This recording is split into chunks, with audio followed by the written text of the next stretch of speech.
अस्सलामुअलैकुम फ्रेंड्स, आज मैं आपको paper jam error in OKI printer B412 में कैसे रिजॉल्व करते हैं इसका तरीका बताऊंगा।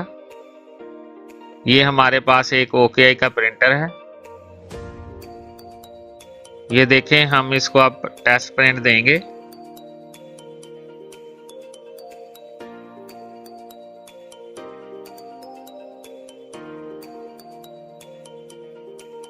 जो ही हमने इसको टेस्ट पेज के लिए कमांड दी है, ये पेपर जैम का एरर शो कर रहा है 391।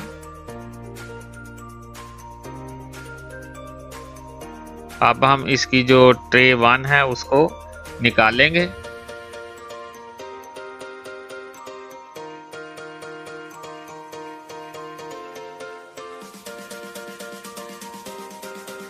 और इसका जो लोअर एरिया इसको हम देखेंगे।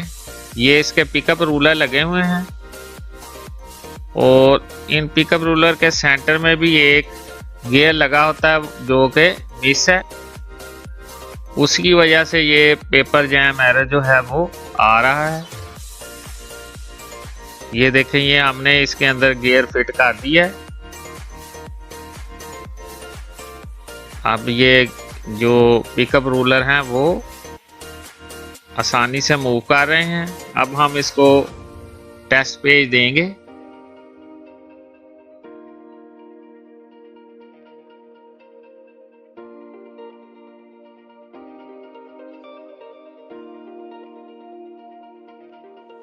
ये पेपर रूलर ने इसको पिकअप कर लिया है और ये हमारा जो डेमो प्रिंट है वो आ गया है। इसका मतलब है हमारा जो प्रिंटर है वो ओके कंडीशन में है। If you like my video, like it and subscribe my channel. Thank you.